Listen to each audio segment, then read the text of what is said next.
ইসলামী আন্দোলন বাংলাদেশের জোট থেকে চরমোনাই সরে যাওয়ার পর এই ৪৭টি আসন সোনার হরিণ হয়ে দাঁড়িয়েছে। এই ৪৭টি আসন আগে চরমোনাইয়ের জন্য ধরে রাখা হয়েছিল। জামায়াতে ইসলামী এই আসনগুলো তাদের অফার করেছিল, কিন্তু তারা সরে যাওয়ায় এখন আসনগুলো পুরোপুরি ফাঁকা। আর রাজনীতিতে ফাঁকা আসন মানেই দৌড়ঝাঁপ, দর কষাকষি আর ভেতরের নাটক। এই ৪৭টি আসন লুফে নেওয়ার জন্য এখন জোটের ভিতরে শুরু হয়েছে নীরব এবং তীব্র প্রতিযোগিতা।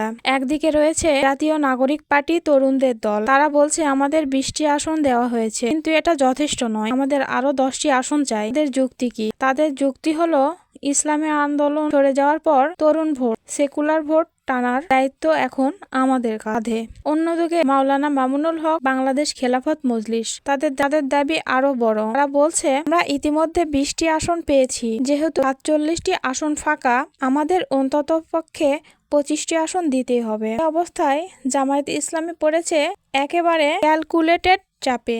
জামায়াত ইতিমধ্যে ১৭৯টি আসনে প্রার্থী ঘোষণা করেছে। দলের ভিতরের হিসাব বলছে কমপক্ষে ৭৪টি আসনে জামায়াতের নিজস্ব শক্তিশালী সংগঠন রয়েছে। শরিকদের আর কত দেবে? নিজেদের যোগ্য প্রার্থী বসিয়ে রেখে লাভ কি? এই পথে গেলে জামায়াত খালি থাকা এই ৪৭টি আসনের বড় অংশ নিজেদের প্রার্থী দেবে। তাতে মোট আসন দাঁড়াবে ২২৬টি। এটা হবে শক্তির বড় প্রদর্শনী। এই ৪৭টি আসন শরিকদের মধ্যে ভাগ হবে নাকি জামায়াত নিজেই এই আসনে লড়বে, নিজেদের শক্তি দেখাবে? যদি জামায়াত ২২৬টি আসনে লড়ে, তাহলে নির্বাচনের ন্যারেটিভ বদলে যাবে।